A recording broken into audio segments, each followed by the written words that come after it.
yeah, just to share a bit about my story. So I've had my disability since I was born. It's called spinal muscular atrophy. It's a form of muscular dystrophy, but practically that means that I've always needed a power wheelchair to get around. So I was 3 years old when I had my first power chair, which now looking back is quite a scary thought of how I was riding around my nursery in this large power chair at such a young age.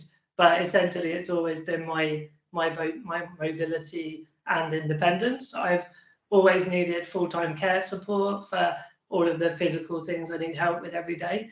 So that just sort of sets the scene a bit about, growing up with a disability and the obvious barriers I've faced being in a wheelchair, and obviously barriers being environmental, but also societal and attitudinal. And I think a lot of that has ended up framing my career. And I think when we look at entrepreneurship, it's basically taking problems that exist in the world and finding solutions to those problems using entrepreneurship and business and all the tools within that. So yeah, I went to uni in Coventry, I studied economics, and then I did a master's in marketing. And then I ended up working for about 5 years at a disability charity called Scope.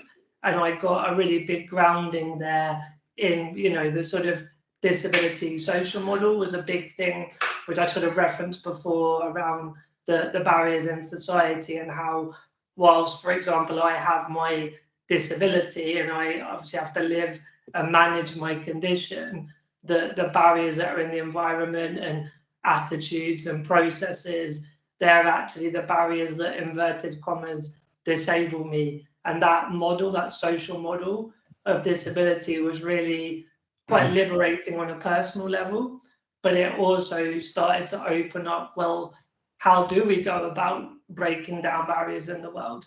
And around the time I was at Scope, there was a rise in things that we now have as everyday nature, but blogging and vlogging and social media.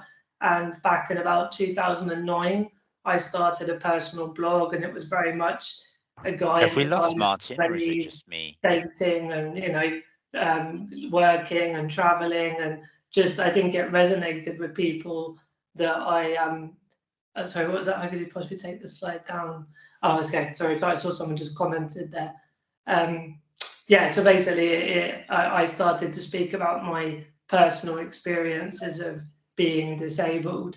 And it really, I think other disabled people found that helpful on some practical levels, but also people that weren't disabled, they found it educational and interesting. And so I really learned about the power of content and social media to get the word out about disability, the challenges, but also the positives and the solutions as well. And so all these things you can imagine, dots that, now when I look back, the dots joined, but at the time I was just figuring it out one step at a time. But ultimately, I ended up leaving Scope.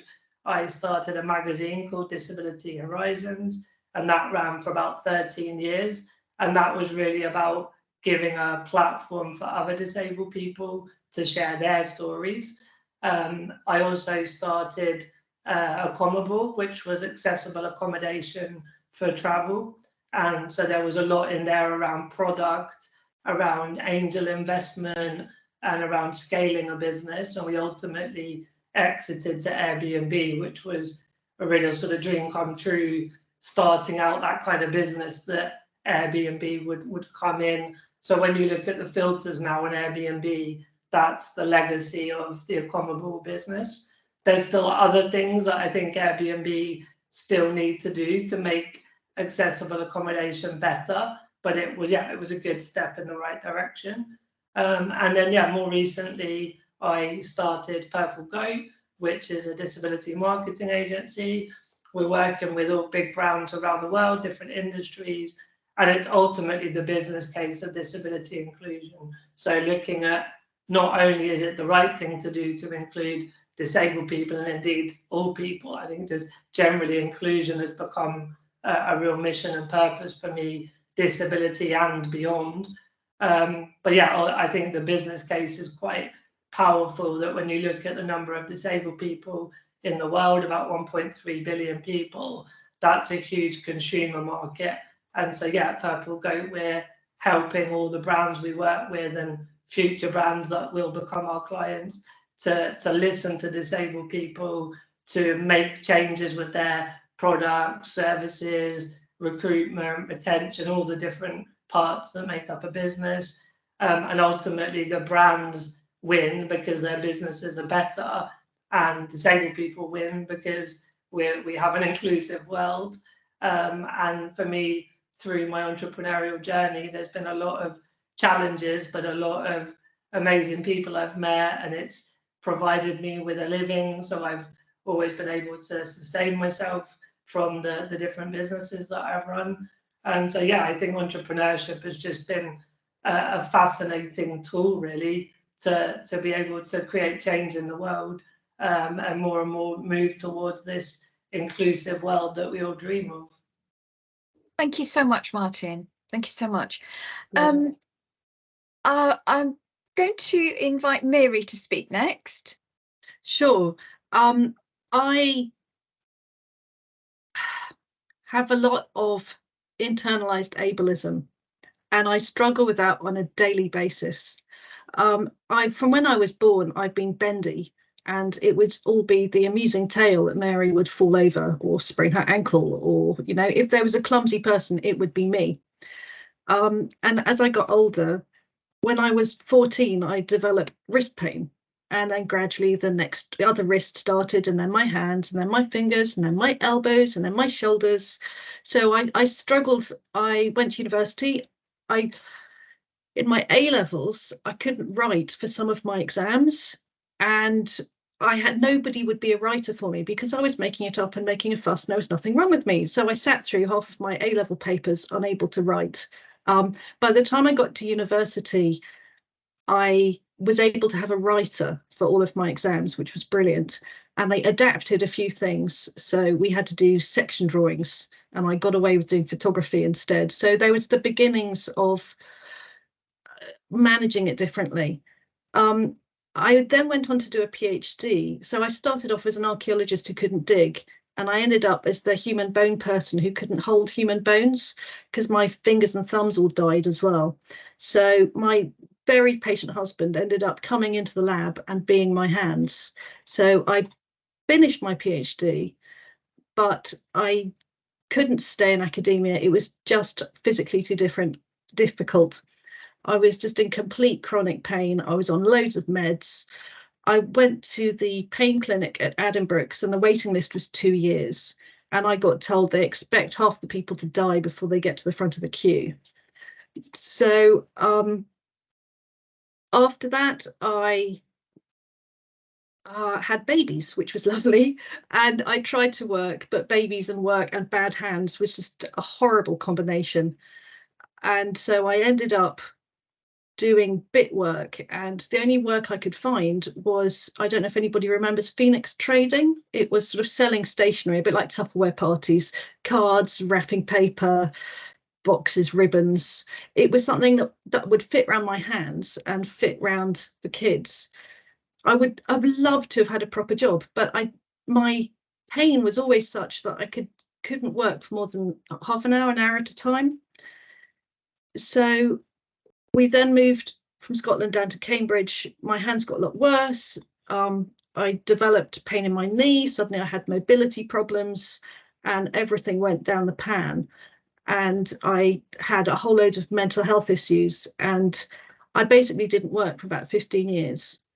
And I would have loved to have worked. I would have given my eye teeth to have worked. I wasn't fit to work. I couldn't hold a pen. I couldn't turn a key. I couldn't hold a teacup. I was on all these meds, and it was just hideous.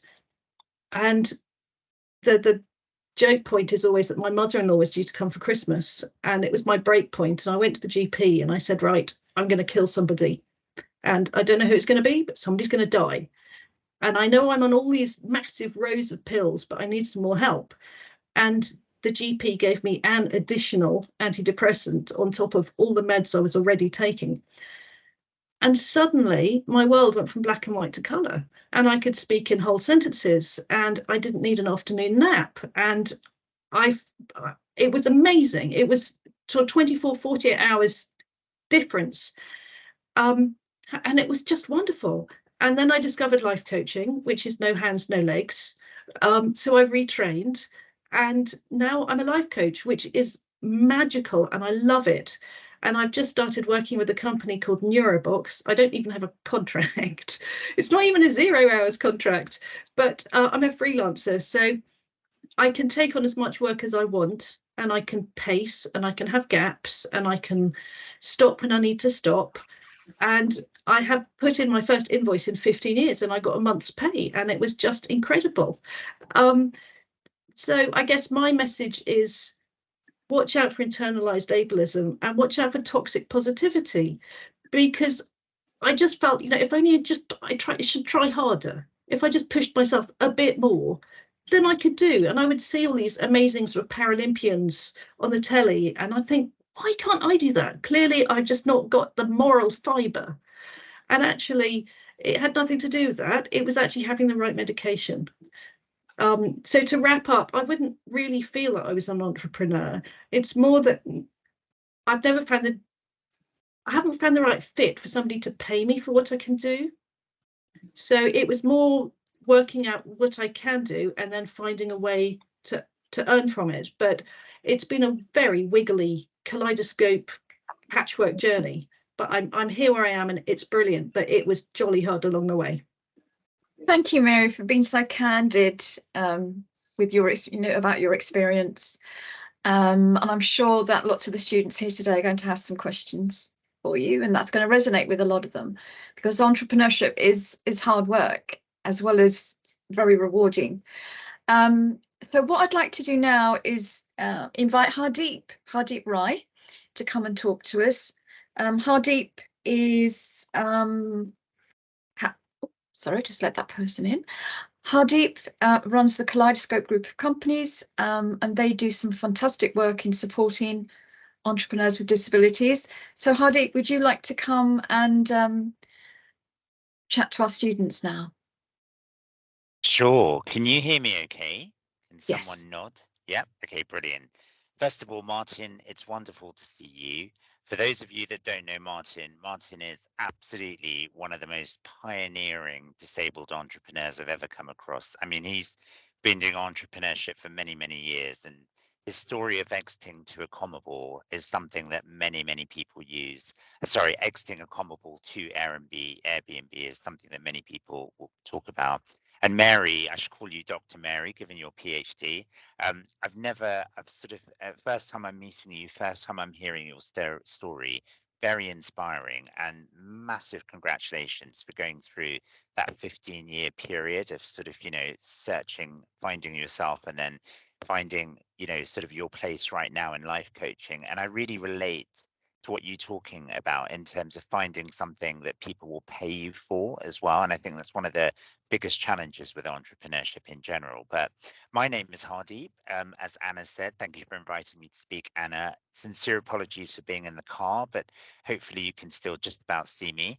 So I have been an entrepreneur for much of my life. I've been in the investment world, investment banking. Everything was going swimmingly well for me up until 2006. My son Ishan was born, and there was a last-minute birthing complication.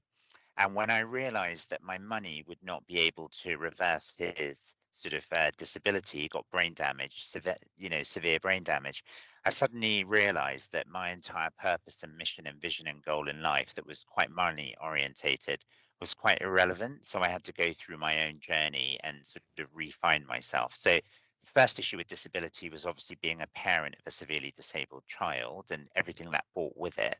And that included a lot of judgment from people that were close to me, on a personal level, on a family level, but also on a professional level. And on a professional level, that judgment was down to awkwardness most of the time, because the challenge with the world of disability is that if you are not disabled or you're not part of that world, then it's a very difficult world to understand. And if you try and understand it, you're being condescending.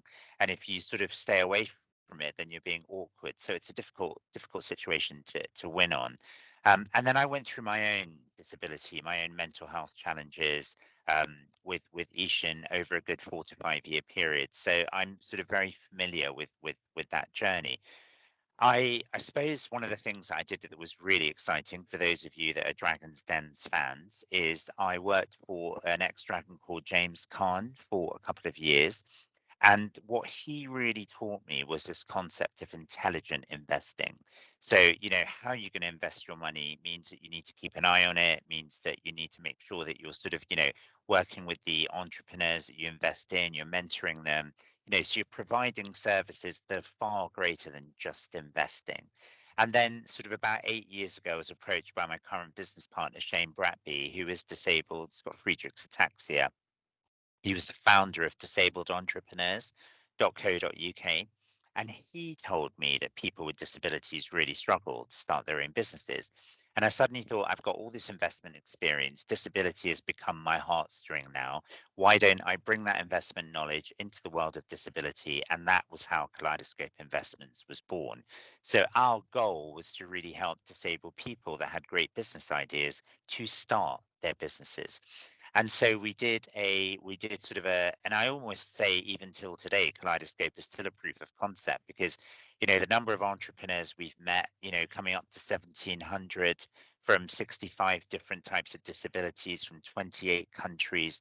We have learned so much about entrepreneurship and the challenges therein, that we've become dedicated to just sort of helping to help people with disabilities with great ideas realize their potential. Because I think what we all have to do as a collective, and Martyn alluded to this earlier, is we need to make the world realize that disabled people are talented. They can add value. Just because we communicate differently, that doesn't mean that we can't do things, right? And that's what we're doing, so we are all as a collective, we're change makers, we're wanting to make a difference. But what we have to do, as well as making the world aware that we need to make these changes, we need to create a system where you guys that have ideas can actually be listened to, okay, can actually be nurtured, can be mentored, can be invested in to give you those opportunities. And I can tell you, being very absorbed into this investment world, there are a lot of people that are beginning to look at disabled people to invest in. Now, unfortunately, because they don't know how to do this better, they're picking the neurodiversity sector or they're picking the disability tech sector because that's what they understand. But I can tell you from experience, disabled entrepreneurship is far greater and far wider than that. And the other thing Kaleidoscope has done is we set up a recruitment business recently to help people with disabilities to find employment. And then we have a sort of a disability and inclusion type entity that helps companies that want to recruit disabled people become more accomplished and knowledgeable about how to do that in the right way. So that's my sort of intro, Anna. Very, very supportive of people with disabilities. We have a program that helps them along the way. There's no cost. So, getting people on that journey is very, very important to me. Thank you so much, Hardeep.